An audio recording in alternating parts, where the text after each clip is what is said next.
Hi, everybody. My name is Bill Sanders, and this is Watch Art Sci, the art and science of watch collection.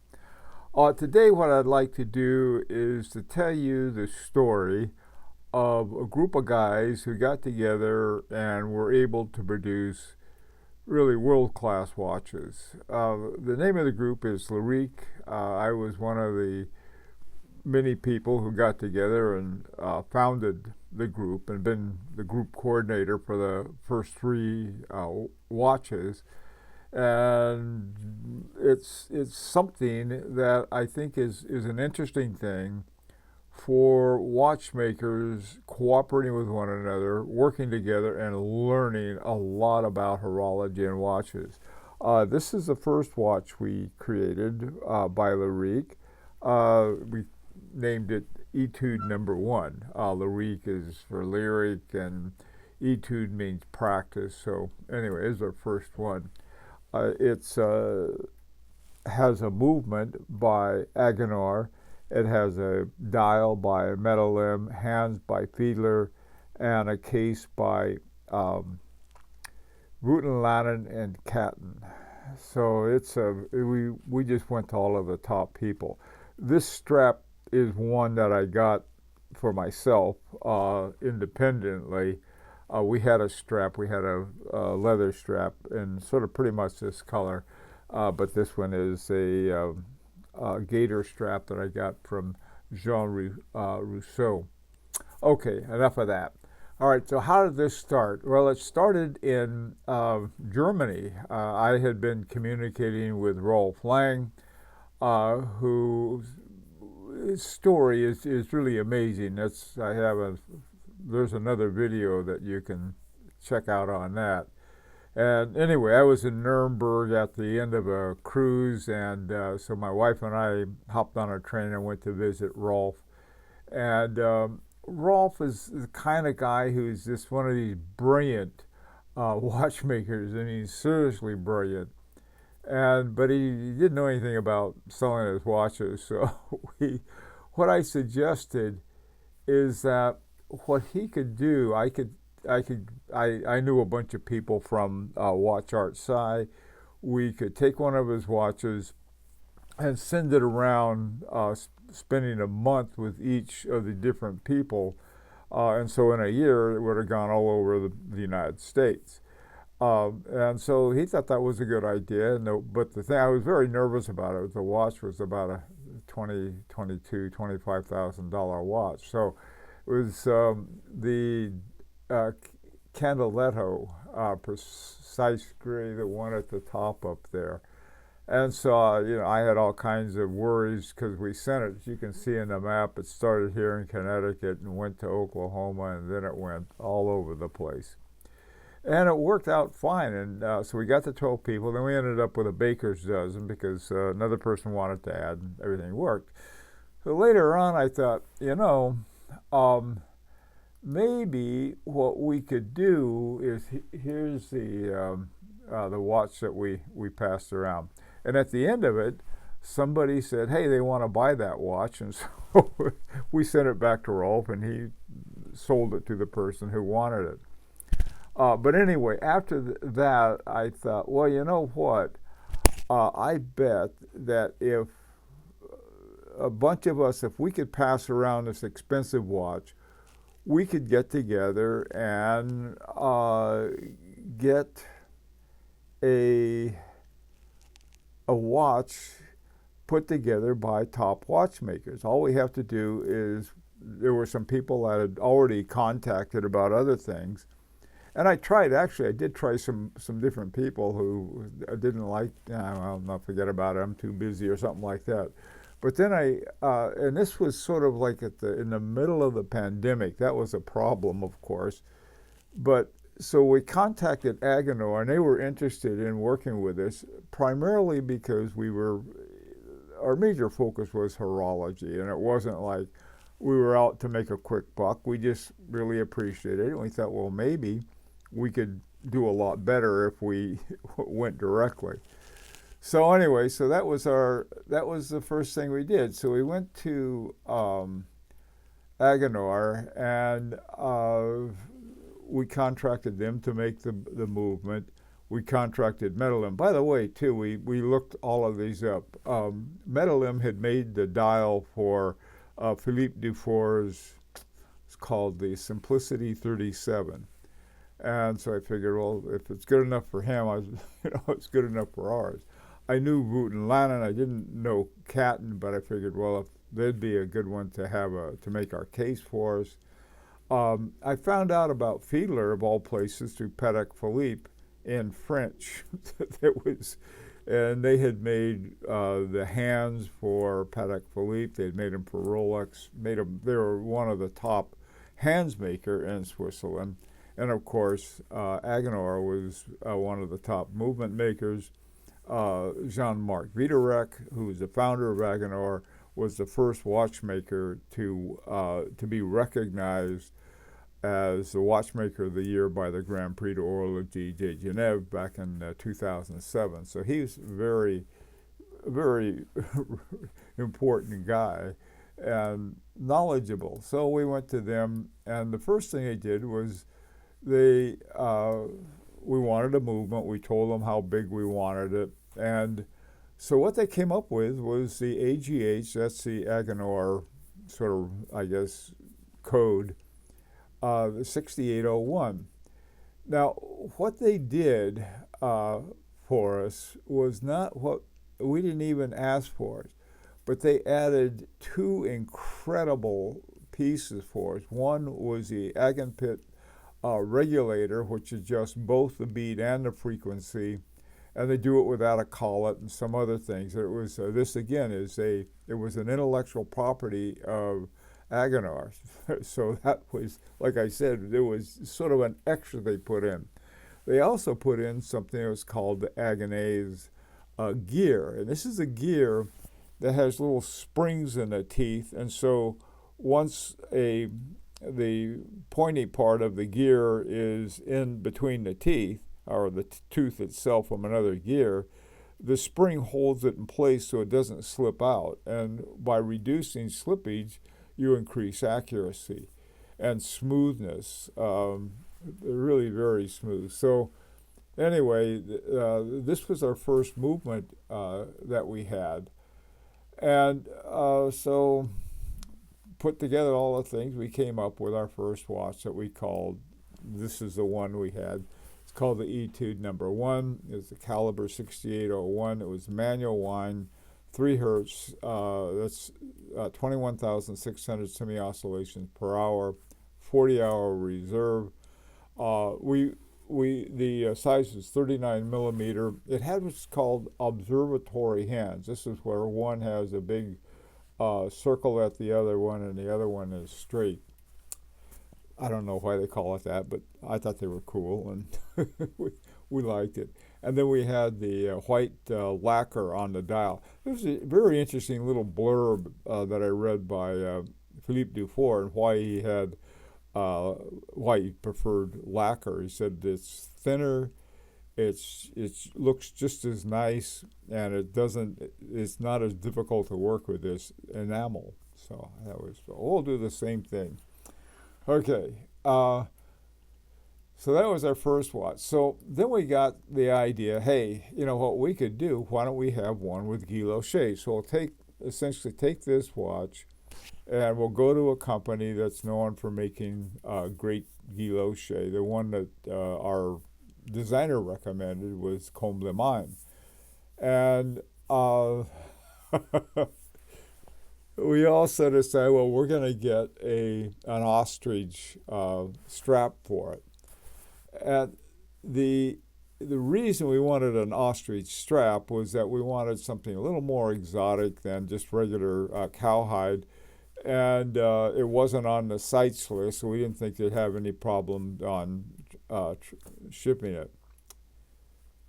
This watch is a wonderful watch. It's a beautiful design, but we just had one thing after the other. We wanted a burgundy-colored dial on the guilloche.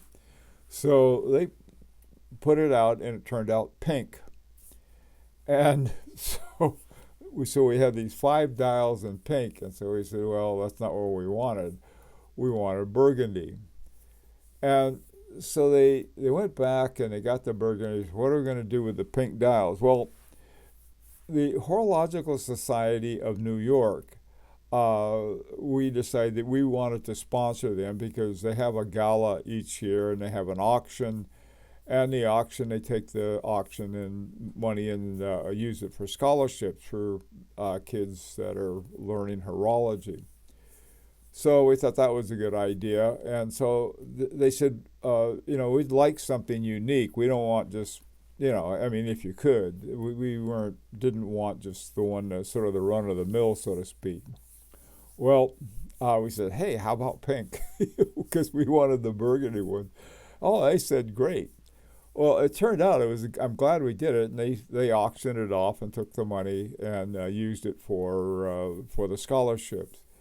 Um, the the other thing now, these ostrich, they're okay with sights, ostrich skin, but you have to have a license, at least in the United States, from the Fish and Wildlife Service. So we went through all of this mess so that we could get our watch in, and I had to get a special license for importing exotic skins, is what they called it.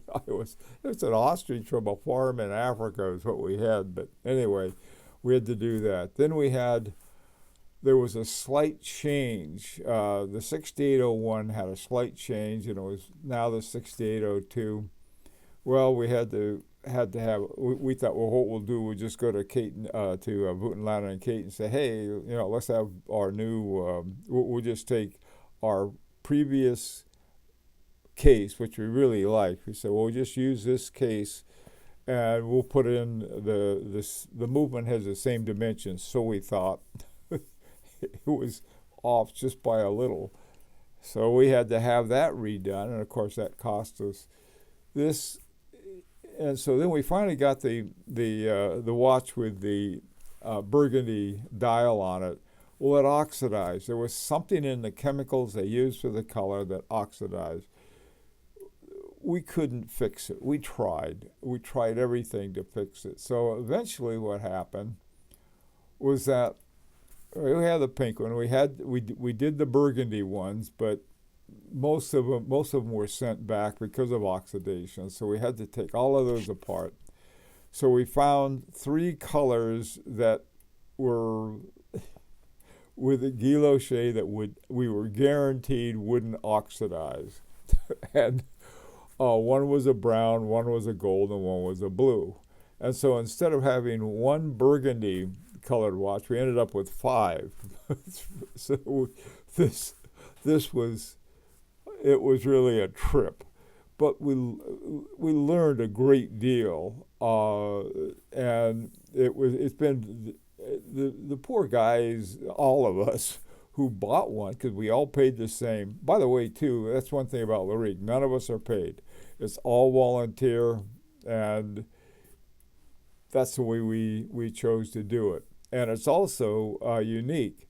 Lyrique watches, they have Agenor will not sell the same movement to anybody else that we had paid for to have them develop for us and so forth. So far, we have the 6801, the 6802, and I'll tell you about the next one in a second. So this was this was Etude number 2. By the way, too, we entered Etude number 1 in the Grand Prix in the Petite Aiguille, and the Petite Aiguille was for watches under 10,000. Well, it cost us under 10,000, but normally it would have cost, based on that, somewhere around 40 or 50,000 with that kind of movement, everything else. And so people thought we may have been sort of trying to pull a fast one. We weren't. We should know any better. We'd never even entered the Grand Prix before. Well, that didn't work out. So on the second one, we thought, well, let's try something else. They had a new category called time only. My God, it was murderer's row in there. We didn't stand a chance. All of these great watches. The one that finally won was by H. Moser, and it was this wonderful watch. And of course, Ours was a great watch, but I mean, it was like we had some incredible competition. Okay, now, um, so finally, the one, not finally, we're working on the third one was going to be very different. Um, we had we wanted to cut down on the price of the case, but still have a good case, and we were able to do that with a company called AB Products Concepts. They have sort of they call themselves AB Products and then AB Concepts both. They're a Swiss company that our designer found for us, and he designed the case, and they producing it for us. This is for our third watch. We've already set it up for the gala, which is this month, later this month, in a couple of weeks, and in March. Last year it was in April, and so I thought it was going to be in April, and I planned for that, and then so suddenly it's here, and I'm going to be in Europe. So it's sort of like things happen. So we went through quite a process. Now remember, you got a bunch of volunteers. Everybody's paid the same amount. Nobody is paid more or less than anybody else. So we all have a say. And somebody asked me what it was like being a coordinator, and I would say, well, it's like herding cats. And eventually we came to be known as les chats, which is French for the cats. So we came up with a number of different dials, and then we voted on that, and the one I wanted lost, so we went with another one, and we finally, we didn't go with another one, the one that people liked the most we went with. And then we had another vote for another one, and so now we finally ended up with one. That's how we do things, which is, like all things that are democratic, it's very messy. So anyway, this one, by the way, too, we instead of calling it Etude 3, we're starting on a new series. This is the Air series, French for hour, Heure. And the name of our watch is Air Zulu, which is sort of a two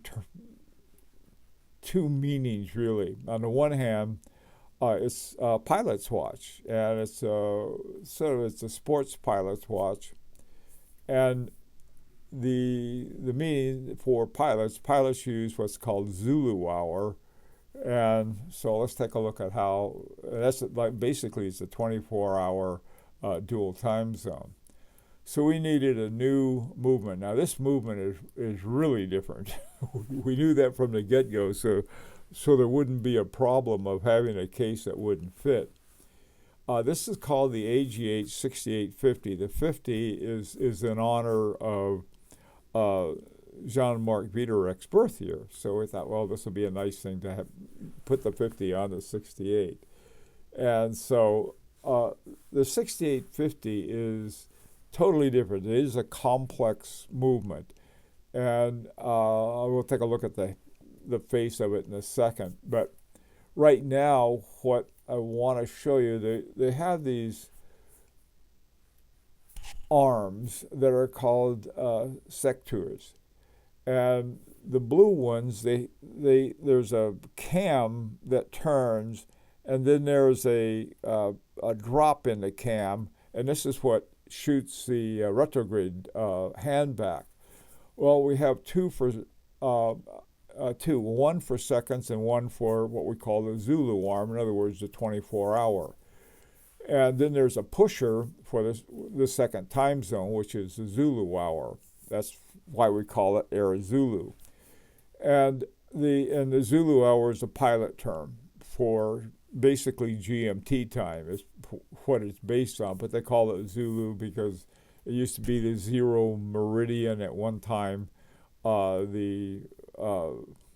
guess the word that they use for zero was Zulu. I think it's zebra now, but they have all of the different alphabet. I used to know it all because I used to fly. But anyway, so the blues are these sort of they look like beaks, and they follow the snail cam around, and the snail cam has to be done, so it keeps getting bigger and bigger, as it moves over whatever arc it is, and then it hits, boom, down it goes, and then flips it back.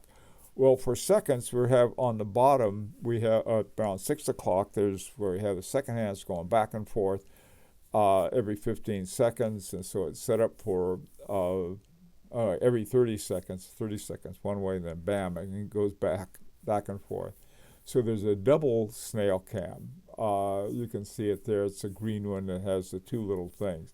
Now the other one, the snail cam for the Zulu hour, or the dual time zone really, is over on the other side, and it's running off the center, whereas the other one's down at 6 o'clock.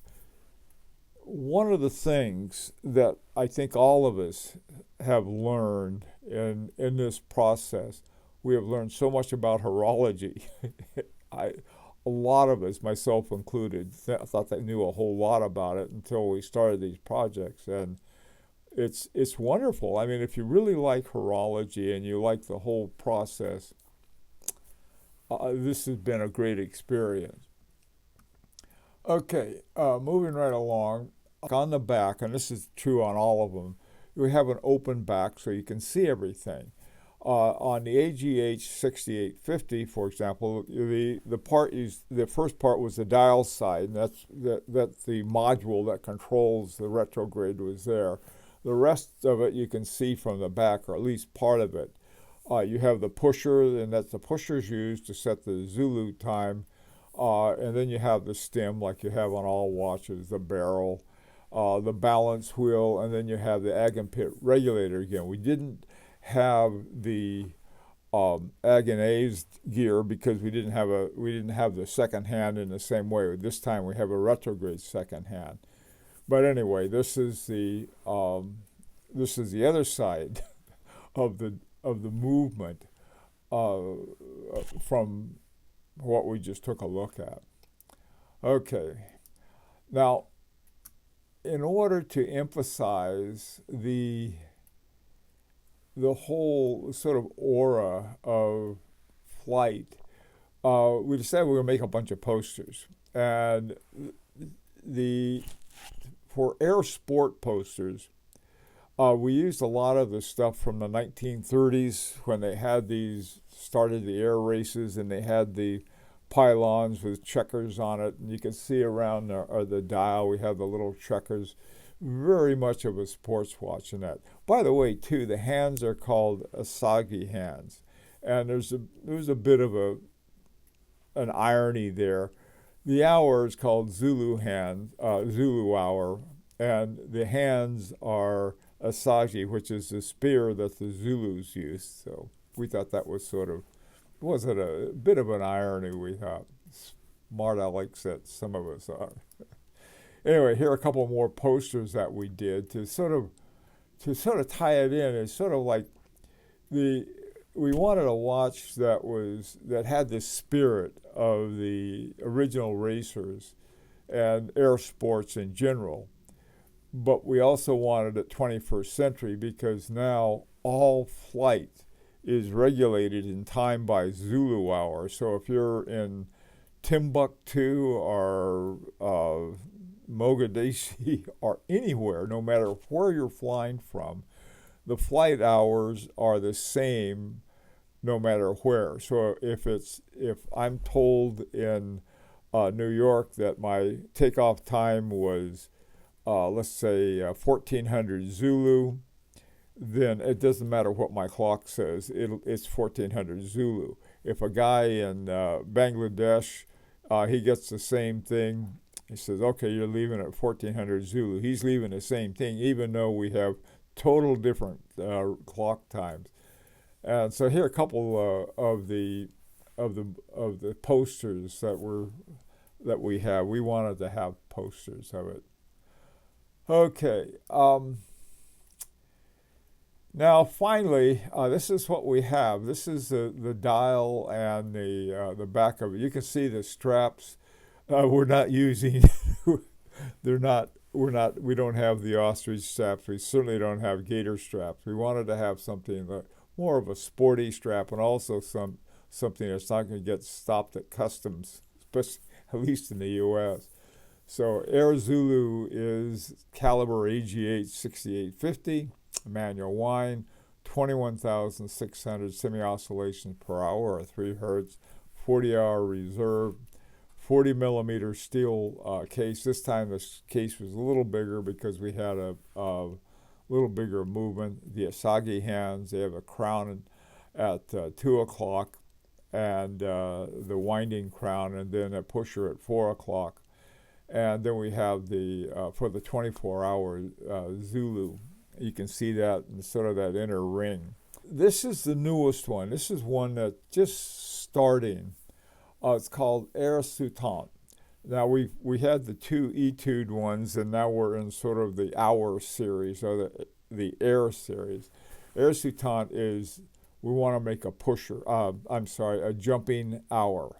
That's what Soutant is, jumping hour. That's what it means. And what was done was that there were enough parts that Agenor could order for Air Zulu that could also be used in Air Soutant, that if we ordered 200 of them, 100 for Air Zulu and 100 for Air Soutant, we would save some money. And we did. And believe me, if there's any way to save money, do it without going cheap. That was the other thing, too. We didn't want to go cheap on something, but we wanted to have it. And so now this one, the coordination is done by Dr. Abdul Rahman Abdel Razik.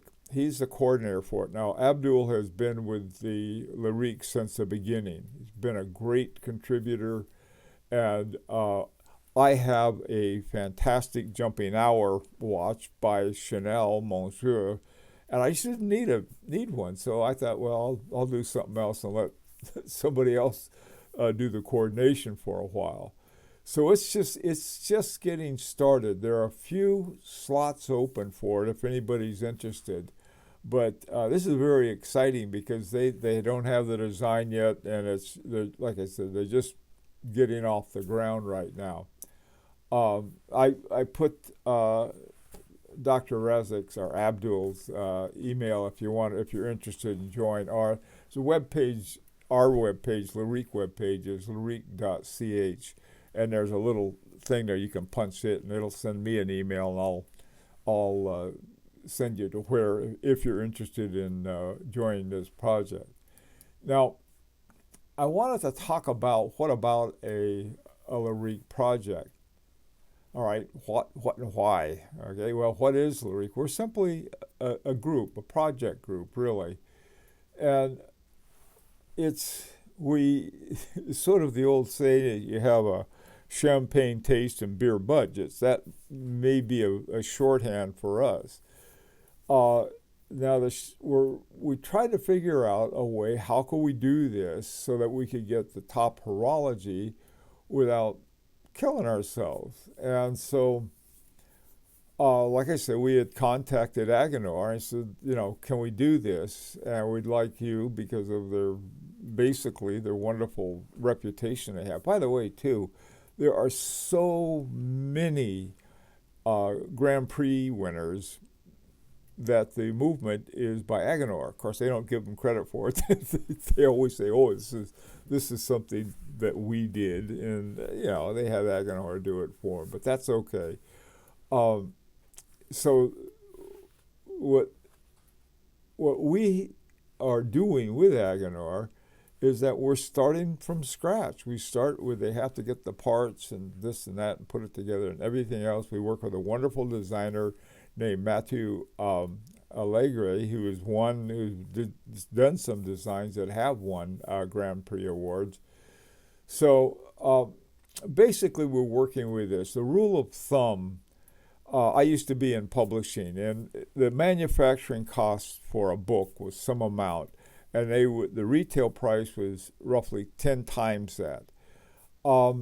In watchmaking, I've heard it range from 6 times the manufacturing price to 10 times the manufacturing price. I've heard both of them. And the thing of it is that when you manufacture a watch, that's one thing, but a lot of other charges go into the marketing, the advertising, the discount for the retailer, and warehousing, insurance, all of these added costs beyond the manufacture of it. And this is why they often are way more than that. So, for example, if a watch is costs 5,000 Swiss francs to produce, it'll cost from 30 to 50,000 Swiss francs. And it's like, in order to stay in business, in the watch business, you can't say, oh, well, I'm going to make them cheap because I'll sell them cheap because, you know, you usually won't stay in business too long doing that because you can't afford to. However, if you're working directly with a group, and none of us, like I said, none of us are making any money from this, we're all volunteers, it can work out pretty well. Okay, how does it work? Well, we simply get together, we pool the costs, we work out a budget, and then we sort of have the payments spread out over at least a year. We just had the second payment on the Aerozulu. The first one was in 2023. All right, so it's sort of even for a watch at a great discount, it's still expensive. And so by spreading it out over a long period of time, you end up with something like a $50,000 watch for a fraction of it. So that's what we have. Now we have really three identifiable roles. We're not a very complex organization. We've got a coordinator. And the coordinator's job is sort of to contact all of the different parts, work with the designer, and then check back with the group and which one do you like and this and that. Believe me, the coordinator doesn't always get his way. I found that out. But that's okay. If you have people with a sort of a good sense of what they want, then it works out a lot better. So we have the coordinator, that's one. We have the banker. That is so great to have. We have we incorporated under an LLC, and we have a bank that we do all of our payments through. So it goes through the bank, and then we also have what's called a Swiss financial, I guess advisor would be what he is. Well, he's more than an advisor. He's a representative. That's it. We have a Swiss financial representative. Then what he does is that, so let's say the movement company and the case company and the dial and the hands company, they sell something. And within the borders of Switzerland, well, on every one of those, there's like an 8.1% of VAT tax. So, but if you buy it outside of Switzerland, then there is no VAT tax. At least there's no Swiss VAT tax. And so what happens at the end of each quarter, we're returned all of the VAT that we spent, and it can be considerable because we're spending for 100 watches somewhere around $1 million. So it's like not a small deal. We're not cheap, but we are affordable. Now that's sort of a funny way of putting it. And if you put the payments over a long period of time, they're more affordable. That's the way we all work because we're not rich, put it bluntly. Okay, now with the roles, we have the coordinator, the banker, and then we have what are called regional transfer coordinators. And we have one guy for Europe and Africa, and I think parts of the Mideast. He's sort of our Europe guy. Then we have another transfer coordinator for the Americas, and most of this is in the United States, but we also have some people in Canada, and I think we have some in South America too. I think I have a guy from Brazil or Argentina or someplace. But he coordinates for all of the Americas. And finally, we have another guy who does the coordination for Asia and Australia. And then others sort of pitch in for different kinds of tasks as needed. We have one guy taking care of um, our web pages, and we have another guy who does these books, and he's also very good with words. So anyway, so we have all these people doing different things, and that's what would have to be paid for, and that we would pay for when we buy a watch. Otherwise, the budget estimate is set at the outset by the coordinator, and it's often adjusted. Believe me, sometimes things cost a little more than we planned. Rarely, but sometimes they cost less also. So we have a sort of a rough budget, and it's right around $3,500 per payment. Sometimes it's less, sometimes it's more. Right now, I think with Air Soutant, it's $2,000, and this was for the parts that they needed for the movement. Okay, now the final thing I want to talk about is that how do you join if you're interested in join one of the projects. To be honest with you, we're not very good at recruitment. We haven't we what happens is that the guys who got the last one, we talk about, well, what are we going to do next? And so it gets filled up pretty fast. And so somebody who has a friend, but there's a number of people like me on this next one, simply because I have a really nice jumping hour watch. I don't need another one, and so I back out of one, but in the future I may join another one. So this is how to get in contact. Usually on web pages like the Facebook pages like High Horology Lounge and Pure Horology, there'll be some mentions, hey, this is a project that we're going to be starting to work on, and so that's where you can find out about it. And then on this video, Watch Art Sci, I'll talk about them every now and then. We have a website called Lyrique.ch. CH is a Swiss ID, I guess. So and there's a link there, and you can contact me on that link. Just click a button, and I get an email. Now, the coordinators for the project that is open, Air Soutant, you can contact Abdul, who's the overall coordinator. Nigel Tomlinson, he does the European and African. Manuel Soto, he does the Americas, Canada down to the Fuego, what is it? Punta de Fuego or something like that, the tip of South America. Anyway, those are all of the ones in the Americas. Benny Hude is the coordinator for Asia as well as Australia. Now, the open slots right now, there's some on for Air Soutant. This is the new one, so there's usually some openings on the new ones. And then there are these standby slots. What happens is that some people drop out for different reasons. It's to be on a standby, usually just hit that button on Lyrique.ch. It'll send me an email and say, hey, I'd like to be on a standby in case something comes up. Let me give you an example of what happened. I was driving along one day, and a car, this distracted driver, just all of a sudden smacked right into me and tore up the entire side of my car. So I had to replace the car. There wasn't much I could do about it, and so I had to really took out a big hunk of money.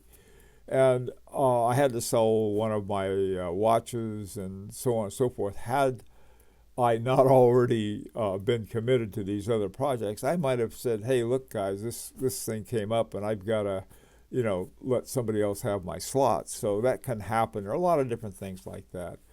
You never know. Somebody's wife finds out, what are you doing? So I got to get out of here. So that's what the standby slots are for. And things, they crop up. Probably some every now and then in the etude number 2.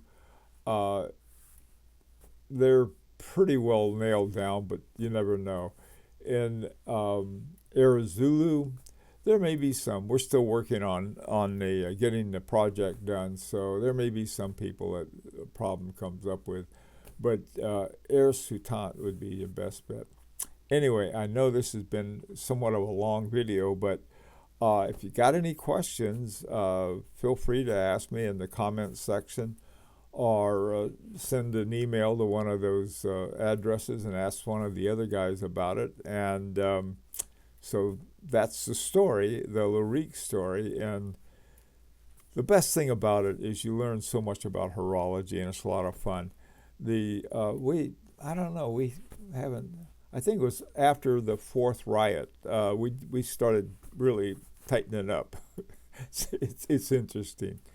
Let me know what you think. This is an opportunity to subscribe if you like. And until next time, this is Bill Sanders for Watch Art Sci, the art and science of watch collection.